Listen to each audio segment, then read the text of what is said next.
Salut, j'espère que ton lapinou va bien.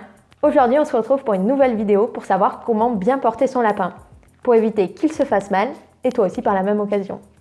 On n'oublie pas de liker la vidéo et de s'abonner. Allez, à tout de suite.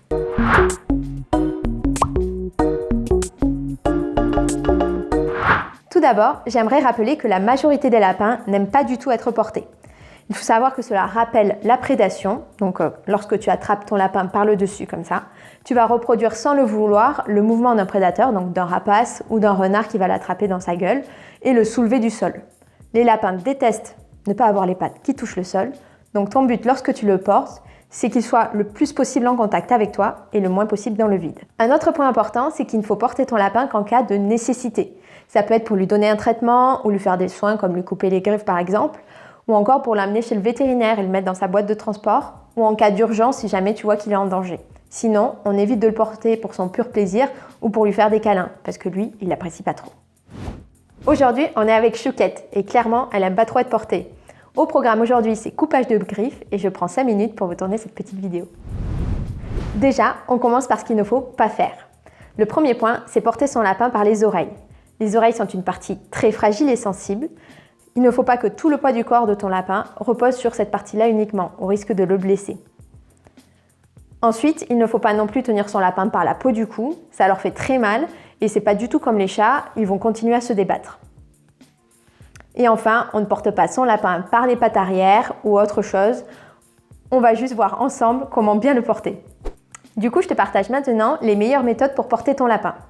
Il faut savoir qu'il faut toujours que le dos de ton lapin soit bien maintenu parce que c'est une partie très fragile et il ne faut pas qu'il se blesse.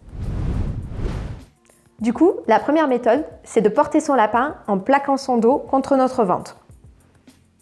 Pour cela, on commence tout simplement par soulever son lapin sur la partie de devant en calant une main juste derrière ses coudes. Et ensuite, avec la deuxième main, on vient tout simplement soulever ses petites fesses pour la plaquer contre soi. L'idée après, c'est que vous pouvez facilement tenir les pattes arrière si votre lapin gigote ou tenir les pattes avant pour éviter qu'il se blesse. Il est important de rappeler qu'il ne faut pas que ton lapin saute de tes bras lorsque tu es debout. Il risque de se blesser en tombant. Donc lorsque tu veux reposer ton lapin au sol, c'est à toi de te baisser et tu peux après simplement le lâcher. Une deuxième méthode aussi, c'est de porter son lapin un peu de la même manière, mais contre soi et de manière un peu horizontale. Je te montre ça de suite. Même technique. On soulève son lapin par le devant. On vient lui tenir le popotin, si elle veut bien. Allez ma petite belle. Hop. Et on vient la plaquer contre soi. L'idée, c'est toujours que ton lapin soit bien maintenu et qu'il ne puisse pas sauter. Quelques petits conseils pour terminer. Si tu n'es pas sûr de toi, il ne faut pas que tu portes ton lapin.